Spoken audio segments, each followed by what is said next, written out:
Episode 3 black beetle. Professor Aryagupta lab నుంచి teleport అయిన ధ్రువ ఆర్యగుప్తా పంపించాలి అనుకున్న గ్రహం మీదకి చేరుకోలేదు. టెలిపోర్టేషన్ ప్రక్రియలో జరిగిన ఒక తప్పు వల్ల ధ్రువ భూమి నుండి ఒక మెగా పర్సెక్ అంటే దాదాపు 3.26 మిలియన్ల కాంతి సంవత్సరాల దూరంలో ఉన్న క్రిప్టో వరల్డ్ అనే మరో కొత్త లోకంలోకి చేరుకున్నాడు. క్రిప్టో వరల్డ్ భూమి కన్నా చాలా భిన్నమైనది. ఇలాంటి లోకం ఒకటి ఉంటుంది అని ఇంతకు ముందు ఎవరూ ఎప్పుడూ ఊహించలేదు.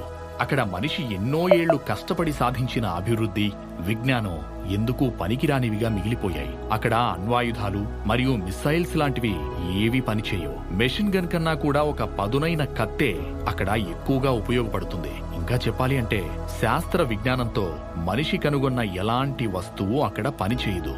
ఆ లోకంలో చాలా రకాల భయంకరమైన జీవరాశులు ఉన్నాయి. భూమి మీద మనిషి తన తెలివి మరియు పరిజ్ఞానాన్ని ఉపయోగించుకుని జీవరాశులన్నింటి మీద ఆధిపత్యాన్ని సాధించగలిగాడు. కానీ క్రిప్టో వరల్డ్ లో ఇతర జీవరాశుల మీద ఆధిపత్యాన్నిలో మనిషి తనకన్నా బలహీనమైన కొన్ని జీవుల్ని చంపి వాటి మాంసాన్ని తిన్నప్పుడు మాత్రం సైన్స్ కి కూడా అంతుచిక్కని మార్పులు మనిషి లోపల కలుగుతాయి. తనలో వచ్చే ఆ మార్పుని మనిషి చాలా స్పష్టంగా గుర్తించగలుగుతాడు. క్రిప్టో వరల్డ్ లో మనిషిని అద్భుతానికి గురి చేసే మరో విషయం ఏమిటంటే మనిషి ఎవల్యూషన్ చెందడం. ఈ లోకంలోని నియమం ప్రకారం మనిషి అక్కడ ఉన్న జంతువుల్ని చంపి తిని మెల్లమెల్లగా ఎవల్యూషన్ చెందాలి. ఈ ఎవల్యూషన్ చెందే ప్రక్రియలో భాగంగా మనిషి తన జీవిత కాలాన్ని కూడా పెంచుకోగలుగుతాడు. జీవితకాలం పెరగడం అనేది మానవ జాతి అంతటికీ లభించే మరొక గొప్ప వరం. అలా ఎవల్యూషన్ చెందుతూ మనిషి ఇక్కడ శాశ్వతంగా కూడా బ్రతికి ఉండొచ్చు. శాశ్వతంగా బ్రతకడం అంటే ఓ రకంగా దేవుడిలా మారటమే. క్రిప్టో వరల్డ్ లో శాస్త్ర విజ్ఞానం పూర్తిగా నిరుపయోగం అవడం వలన మనిషికి ఎంతో ఉపయోగపడే ఒకే ఒక్క సాధనం ఆత్మరక్షణ.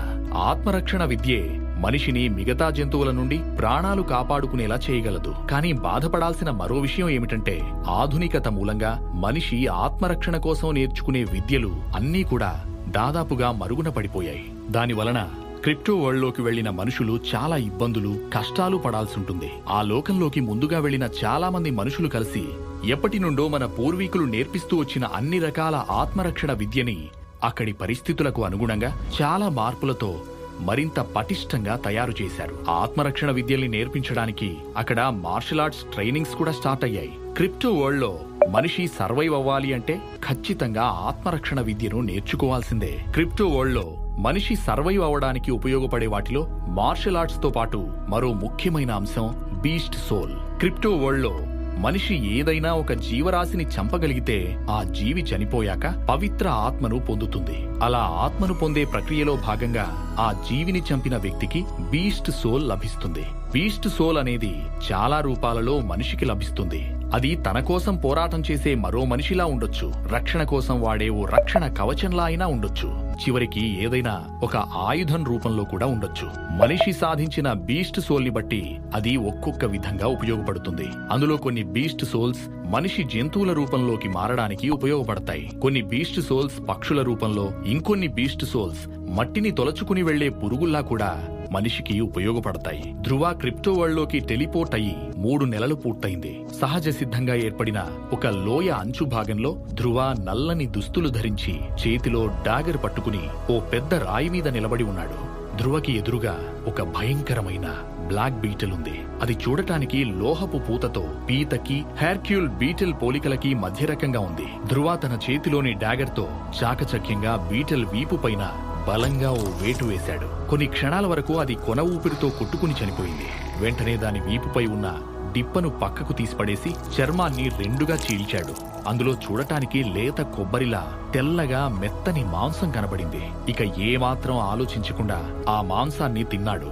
ధ్రువకి అది పీత మాంసంలాగే అనిపించింది. ధ్రువకి ఉన్న ఆకలి వల్ల మెత్తని మాంసంతో పాటు ఎముకలతో కాస్త గట్టిగా ఉన్న మాంసాన్ని కూడా తినేశాడు. బ్లాక్ బీటల్ పురుగుని చంపినప్పటికీ ధ్రువకి ఎలాంటి బీస్ట్ సోల్ లభించలేదు. బ్లాక్ బీటల్ మాంసాన్ని తింటే 0 నుండి 10 పాయింట్ల వరకు లభిస్తాయి. అది అరుదుగా మాత్రమే జరుగుతుంది, ప్రతిసారి కాదు. బీటల్ మాంసాన్ని తిన్నప్పటికీ మీకు ఎలాంటి పాయింట్లు లభించలేదు అన్న మాటలు ధ్రువ తలలో లీలగా వినిపించాయి. ఆ మాటలతో పాటుగా ధ్రువకి కొంత సమాచారం కూడా కనిపించింది. ధ్రువ, నో ఎవల్యూషన్ స్టేటస్ ఏమీ లేదు. జీవితకాలం 200 సంవత్సరాలు. ఎవల్యూషన్ కి కావాల్సినవి 100 జెనో పాయింట్స్. ప్రస్తుత జెనో పాయింట్స్ 79. సాధించిన బీస్ట్ సోల్ ఏమీ లేవు. నేను ఒకేసారి 30కి పైగా బ్లాక్ బీటర్లని తిన్నప్పటికీ ఒక్క జెనో పాయింట్ ని కూడా సాధించలేకపోయాను. నేను ముందుకు వెళ్ళాలి అంటే ఇలాంటి బ్లాక్ బీటల్స్ ని చాలా తినాల్సుంటుంది. 0 పాయింట్స్, ఆ మాటే మరింత బాధగా ఉంది అనుకున్నాడు ధ్రువ. ఇలా అయితే ఎప్పటికి నేను నా ఎవల్యూషన్ లో మొదటి స్టెప్ ని పూర్తి చేసి స్టేటస్ ని సాధిస్తాను అనుకుంటూ తన మీద తానే చిరాకు పడ్డాడు ధ్రువ. క్రిప్టో వరల్డ్ లోకి టెలిపోర్ట్ అయినప్పటి నుండి ధ్రువ చాలా కష్ట సమయం అనుభవించాల్సి వచ్చింది. మార్షల్ ఆర్ట్స్, బీస్ట్ సోల్ ధ్రువ దగ్గర లేకపోవడం వలన అతను చాలా తక్కువ స్థాయి జీవరాశుల్ని మాత్రమే చంపగలడు. తక్కువ స్థాయి జీవరాశుల్ని చంపి తింటే తను ప్రాణాలతో ఉంటాడే కాని తన ఎవల్యూషన్ లో ఎటువంటి మార్పు ఉండదు. ధ్రువ క్రిప్టో వరల్డ్ లో దాదాపు 3 నెలలుగా ఉంటున్నప్పటికీ తన శరీరంలో ఒక్క మార్పుని కూడా పొందలేకపోయాడు.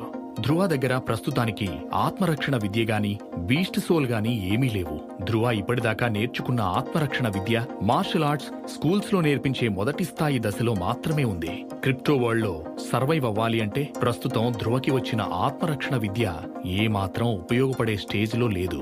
బీస్ట్ సోల్ సాధించకుండా ఎక్కువ కాలం క్రిప్టో వరల్డ్ మీద సర్వైవ్ అవ్వడం అనేది చాలా కష్టమైన విషయం. ఇంకెవరి దగ్గరైనా బీస్ట్ సోల్ కొనుక్కుందామంటే చాలా తక్కువ స్థాయి బీస్ట్ సోల్ ని కూడా కొనేంత పాయింట్స్ ధ్రువ దగ్గర లేవు. అతను ఇప్పుడు పెద్ద స్థాయి జీవరాశుల్ని వెంటాడాల్సిన సమయం వచ్చింది. ధ్రువ ఇప్పటికీ కూడా రిస్క్ తీసుకోకపోతే మాత్రం అతడు ఏమాత్రం పురోగతిని సాధించలేడు, ఎప్పటికీ ఎవల్యూషన్ చెందలేడు.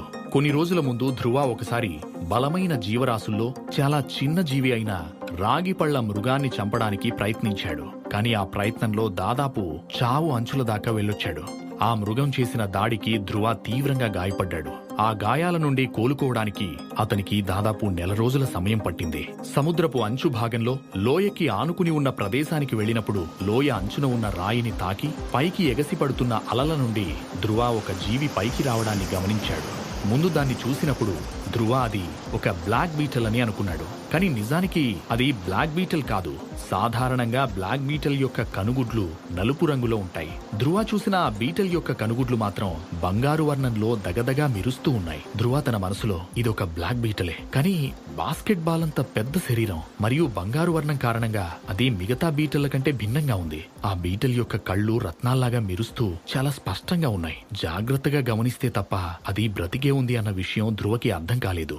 ధ్రువ దాన్ని పరిశీలనగా చూడటం మొదలుపెట్టాడు. గత కొన్ని రోజుల్లో తను చాలా బ్లాక్ బీటల్ అని చంపాడు. బ్లాక్ బీటల్స్ కి సంబంధించిన దాదాపు అన్ని విషయాలు ధ్రువకి బాగా తెలుసు. బీటల్స్ కి చూపు అంత స్పష్టంగా ఉండదు, కానీ వాటి వినికిడి శక్తి మాత్రం చాలా అద్భుతంగా ఉంటుంది. బ్లాక్ బీటల్ మన పక్కన ఉన్నప్పుడు ఎటువంటి కదలిక చేయకుండా నిశ్చలంగా ఉండగలిగితే అది మనిషి ఉనికిని గుర్తించలేదు. ఆ విషయం తెలిసిన ధ్రువ తన పక్క నుండి బ్లాక్ బీటల్ వెళుతున్నప్పుడు ఏమాత్రం కదలకుండా ఓ రాయిలాగా నిశ్చలంగా ఉన్నాడు. ధ్రువ అనుకున్నట్టుగానే ఆ బీటల్ ధ్రువని రాయి అనుకుని అది మెల్లగా అతని శరీరం మీదకి ఎక్కడం ప్రారంభించింది.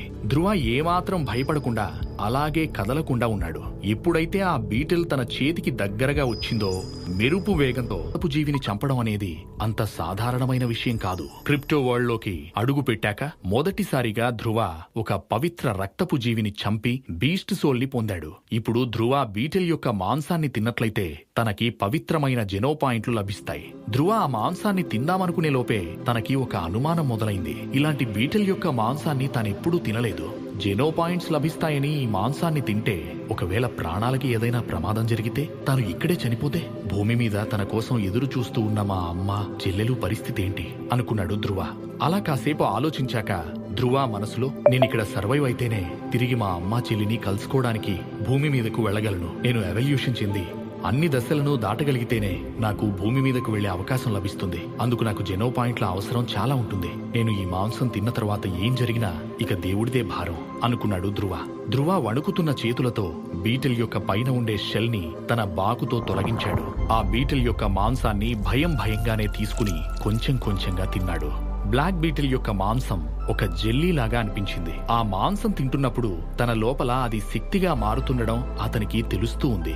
మాంసం తన శరీరంలోకి వెళ్లగానే అది తన రక్తాన్ని మరిగిస్తున్నట్టుగా అనిపించింది. ఆ వెంటనే మీకు ఒక పవిత్ర జెనో పాయింట్ లభించింది అన్న వాయిస్ వినబడింది.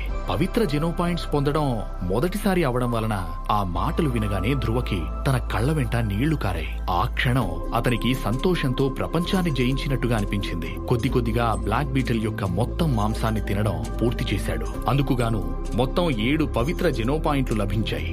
7 పవిత్ర జెనో పాయింట్లు సాధించడం అనేది ధ్రువ కలలో కూడా ఊహించని విషయం. బీటల్ ని తినడం పూర్తి చేశాక అతనికి ఒక విషయం లీలగా గుర్తుకొచ్చింది. ధ్రువ బ్లాక్ బీటల్ ని కోస్తున్న సమయంలో తన బాకుకి ఏదో లోహం తగిలిన శబ్దం వినిపించింది. ఆ లోహపు శబ్దాన్ని అతను ఇంతకు ముందెప్పుడూ వినలేదు. అదేమై ఉంటుందా అని వెంటనే ఆ బీటల్ యొక్క మాంసంలో పరిశీలనగా వెతకడం మొదలుపెట్టాడు. అది చేతికి తగలడంతో జాగ్రత్తగా తీసి చూశాడు. అది పక్షి గుడ్డు ఆకారంలో ఉంది.